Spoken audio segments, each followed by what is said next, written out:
Hey, my name's James, and I just turned 60. I've never been the type to share my personal life online, but after what happened at my birthday party, I need to get this off my chest. Maybe someone out there will understand. Maybe someone has been through something similar. Or maybe I just need to write it all down before I do something I regret. I always imagined my 60th would be a quiet celebration. A nice dinner, a few drinks, maybe even a heartfelt speech from one of my kids. Instead, my oldest son, Ethan, turned it into a public humiliation. I should have seen it coming. A few months ago, Ethan reached out and offered to plan the whole thing. That alone should have been a red flag. We hadn't been close in years. Not since the divorce. Not since my ex-wife, Linda, made sure the kids saw me as the villain. I thought time would fix things, but time just gave them more reasons to resent me. Still, when Ethan called, I wanted to believe things were getting better. "Dad," he said, his voice unusually warm. "You're turning 60. That's huge. Let us take care of it." It felt good to hear him say, us. My three sons, Ethan, Ryan, and Caleb, had been distant for so long. I missed them. So against my better judgment, I let them handle everything. I even let Ethan book the venue. That was my first mistake. The party was held at a fancy event hall, the kind of place reserved for weddings and retirement celebrations. The guest list was bigger than I expected. Old friends, distant relatives, even Linda was there, smiling like she owned the place. Something about that smile put me on edge, but I pushed the feeling down. I should have listened to my gut. The night started off fine. Drinks were flowing, small talk was easy, and for the first time in years, I felt like I belonged. Then Ethan took the stage. "All right, everyone," he said, tapping the microphone. "Tonight is all about celebrating a man who has, well, let's just say, had an interesting life." People chuckled. I forced a smile. Maybe it was just a little roast. A harmless joke. I couldn't have been more wrong. The lights dimmed, and a projector flickered on behind him. A video started playing. At first, I didn't understand what I was looking at. Then the narration started. My ex-wife's voice. He failed as a husband, failed as a father, and failed as a man. Laughter. Real, genuine laughter from the crowd. I sat frozen as photo after photo flashed across the screen. My old house, the day I moved out with nothing but a suitcase, the courtroom where Linda took everything, even a grainy clip of me drunk at a family reunion years ago. The audience was eating it up. The final clip was Ethan himself, standing in front of a courthouse. "And with that," he said, "I'm officially changing my last name. None of us want to be associated with James Turner anymore." The room erupted. Cheering. Clapping. Even my youngest son, Caleb, who used to cling to my leg as a kid, was grinning like this was the best night of his life. I sat there, staring at the screen, my heart pounding so hard I thought it might give out. I could have yelled. I could have demanded an explanation. But instead, I did the only thing that felt right. I stood up, raised my glass. "Thanks for coming," I said. Then I walked out. That was last night. This morning, my phone hasn't stopped vibrating. Messages from family, old friends, even Ethan himself. Now they're sorry. Now they want to talk. But I'm done talking. I've spent my whole life being the guy who takes the hits and keeps moving. But this was the last straw. They wanted to humiliate me? Fine. Now it's my turn. I spent the rest of the night alone in my apartment, sitting in the dark with a glass of whiskey in my hand, staring at my phone as it buzzed over and over again. Messages flooded in, apologies, excuses, even a few half-hearted attempts at justifying what they did. At first, I ignored them. Then, as the messages kept coming, I realized something. They weren't sorry for what they did. They were sorry because they finally understood what they had lost. It all started when my lawyer, Mr. Reynolds, made a phone call. See, what my sons never knew, what nobody in that room knew, was that I wasn't just some washed-up old man scraping by after the divorce. I had played the long game. When Linda took me to court all those years ago, she got nearly everything. The house, the savings, even half my retirement. I walked away with almost nothing. That's what they all assumed, at least. But what they didn't realize was that losing everything forced me to start over. And I did. For the past 20 years, I had been building something for myself. I started my own business, small at first, just a consulting gig that paid the bills. But I was patient. I invested smartly, made connections, and expanded. Eventually, my company took off, and I sold it for more money than I ever thought I'd see in my lifetime. I never flaunted my wealth. I lived in a modest apartment, drove an old truck, and let everyone believe I was just getting by. Even my sons never bothered to ask. They had already written me off as a failure. That is, until Mr. Reynolds called them. I had planned to leave everything to them, split evenly, no questions asked. I never held a grudge. I figured that, despite everything, they were still my sons. But after what they did at my birthday party, that changed everything. I had called Mr. Reynolds the moment I got home, still buzzing from the humiliation, still hearing Linda's voice mocking me over the speakers. Take them out of the will, I said. He didn't hesitate. Are you sure? Absolutely. And while you're at it, let them know. That's why they were sorry now. By morning, they had all gotten the news. Ethan, Ryan, and Caleb, the same sons who had laughed in my face, who had publicly disowned me, were now frantically trying to reach me. The first call came from Ethan. I let it go to voicemail. Then Ryan. Then Caleb. Then Ethan again. The texts were even better. Ethan texted, "Dad, we need to talk. Please call me." Ryan texted, "I think we should clear the air. What happened at the party was just a joke." Caleb texted, "Dad, I didn't know about the video. I swear. I didn't think it would be that bad. That one almost made me laugh. That bad." The kid was standing right there, cheering along with the rest of them. Then came the kicker. Linda herself. She never texted me. Ever. But there it was, her name flashing across my screen. Linda texted, "James, the boys told me what you did. We need to talk." I turned my phone off and smiled for the first time in a long time. Let them panic. Let them feel what it's like to be discarded, to be treated as nothing more than an afterthought. I wasn't done yet. I left my phone off for the rest of the day, enjoying the silence for once. No buzzing, no desperate calls, no fake apologies. Just peace. But by the next morning, I was greeted by something new. They were at my door. A frantic, desperate knocking jolted me awake. It wasn't a polite tap. It was the kind of pounding that said they weren't leaving without answers. I already knew who it was. I took my time getting up, pouring myself a cup of coffee, savoring the quiet before I opened the door. And there they were. Ethan, Ryan, and Caleb, standing in the hallway of my apartment building, looking more uncomfortable than I'd ever seen them. Ethan, always the ringleader, was the first to speak. "Dad," he started, his voice already carrying that forced warmth I'd grown used to. "Can we talk?" I took a slow sip of my coffee, letting the silence hang in the air before responding. "About what?" Ethan exchanged a look with Ryan and Caleb, as if they were deciding who would say it. Ryan finally caved. "We heard from your lawyer." "And?" I said, my voice flat. Ethan forced a chuckle, rubbing the back of his neck like this was all just some misunderstanding. "Look, Dad, we know you're upset about the party." I held up a hand, cutting him off. "Upset?" I repeated, tilting my head slightly. "No, Ethan. I wasn't upset. I was humiliated. You didn't just roast me. You made a spectacle out of my worst moments. You had your mother narrate my failures like it was some kind of twisted documentary. And then you all sat there and laughed. None of them had anything to say to that." Caleb, my youngest, finally spoke up, his voice quieter. "Dad, I didn't know it was going to be that bad. I thought it was just..." He stopped himself, probably realizing how pathetic that excuse sounded. I nodded. "Right. You didn't know. But you still clapped, didn't you? You still laughed when Ethan announced he was dropping my last name like it was trash." Ethan winced, but he quickly recovered. "Dad, we were drinking. It was just a bad joke, okay? We didn't mean..." "You meant every word," I interrupted. "And that's fine. You don't want to be my sons anymore? Great. Then you won't be."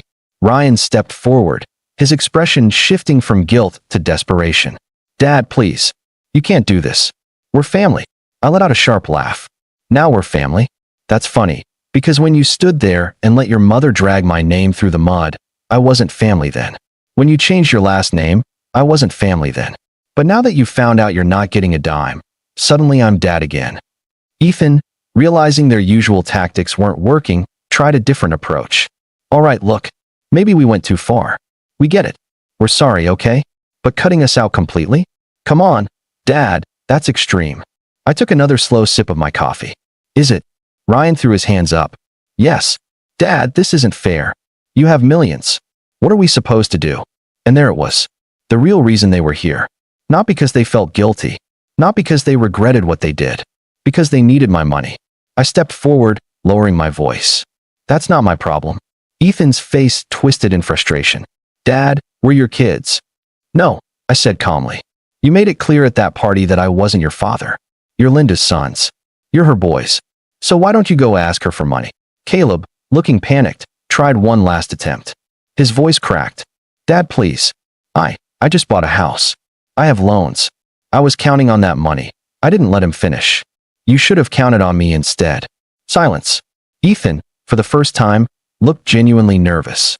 Like he was realizing, too late, that this wasn't a game. All right, he said, voice tight with frustration. Fine. If this is how you want to be, then don't expect us to come crawling back when you change your mind. I smiled. Good. I won't. I turned and stepped back into my apartment, gripping the door handle. Ryan made one last attempt. Dad. I shut the door in their faces. I stood there for a long moment, listening as they whispered to each other, trying to figure out what to do next. Eventually, their voices faded, their footsteps retreating down the hall. Only then did I exhale. For years, I let them treat me like I was nothing. I took the hits, hoping one day they'd see me differently. But now I knew the truth. They never cared. Not about me. Not about the sacrifices I made. They only cared about what I could give them. And now, they would get nothing. I didn't hear from them again that day. Or the next. For the first time in years, my phone was silent. No fake apologies. No guilt tripping. Just peace. But I knew better than to think it was over. And I was right. 3 days later, there was another knock at my door. Lighter this time. Hesitant. I didn't answer. Then came the texts. Caleb texted, Dad, please. I don't know what to do. Can we talk? Ryan texted, we messed up, okay? Just give us a chance to fix this. Ethan texted, you're really going to throw away your own family over a stupid party? That last one made me shake my head. Ethan still didn't get it. To him, this was just a tantrum, something I'd eventually get over. But I wasn't going to. Then, a message from Linda. Linda texted, James. We need to talk. It's about the boys. I rolled my eyes. Of course she was getting involved now. She probably thought she could manipulate me like she used to. I ignored them all. That night, I went out to dinner, alone, for once, without the weight of their expectations pressing down on me.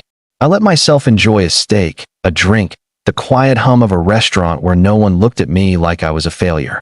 But when I got home, I found something that made me angry. A note. Slipped under my door. Dad, we're outside. Please talk to us. They were here. I took a deep breath, my jaw tightening. They just didn't know when to quit. I walked to the window and pulled the curtain back. Sure enough, all three of them were standing there by the parking lot, looking lost and desperate. Caleb was pacing. Ryan had his arms crossed, rubbing his temples. Ethan, always the ringleader, was leaned against his car, staring at his phone, probably texting another guilt trip I'd never read. For a moment, I considered ignoring them. But no, it was time to end this. I grabbed my coat, stepped outside, and made my way down the steps. The moment they saw me, Caleb's face lit up with hope. Dad, he called, already walking toward me. I held up a hand. No, we're doing this my way now. That stopped him in his tracks. Ethan straightened up. Dad, we just want to talk. I folded my arms. Talk then. Caleb swallowed hard. Look, I was wrong. We all were. We shouldn't have done that to you. I should have stood up for you. But I was scared of looking weak in front of them. I didn't say anything. Ryan sighed. Dad, we don't want your money. We just... Stop, I interrupted. You do want my money. And that's fine. But I want you to say it. Say it out loud. Be honest for once in your lives. They hesitated. Then Ethan scoffed. Fine. Yeah, we want the money. Obviously. But we also want our father back. I tilted my head. You want your father back? You mean the one you humiliated in front of 100 people? The one you disowned in public? That father. Ethan clenched his jaw. It was a joke, Dad. I laughed, actually laughed. No. A joke is when everyone finds it funny. What you did. That was a funeral. My funeral. You buried me that night. And you expected me to just lie there and take it. Caleb looked like he wanted to cry. Dad, please. Just, what do we have to do to make this right? I let the silence drag out before speaking. Nothing.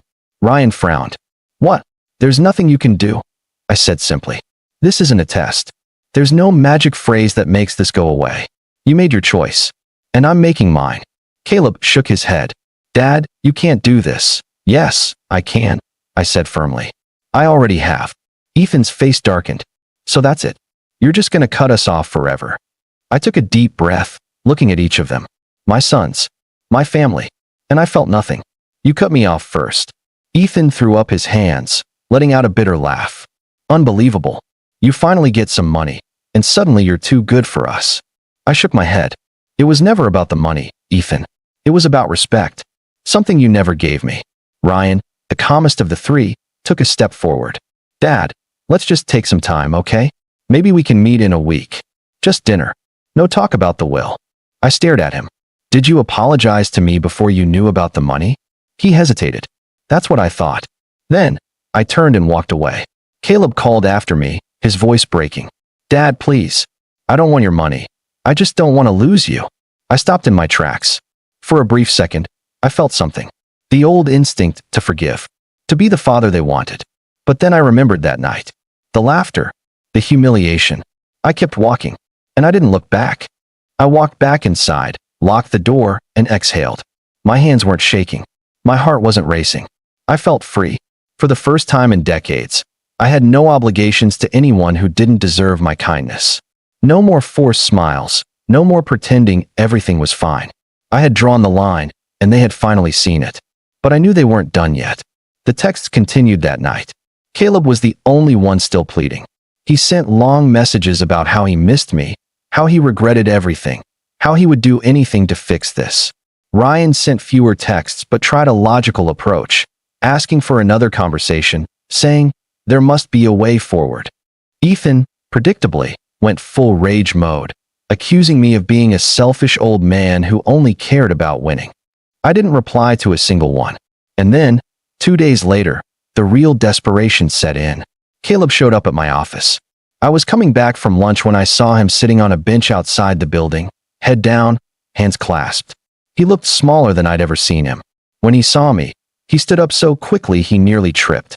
Dad, please, just 5 minutes. I sighed. Caleb, I know. You don't want to hear it. But please, just let me say my piece. I crossed my arms. You already did. At my party. In front of everyone. He flinched, guilt plain on his face. I was a fool. We were all stupid. I should have stopped them. I should have walked away. But I didn't. And I hate myself for it. I didn't say anything. His voice cracked. I swear, I don't care about the money, Dad. I just don't want to lose you. You're my father. And he ran a hand through his hair, voice dropping to a whisper. I don't want to live with this regret. That almost got me. Almost.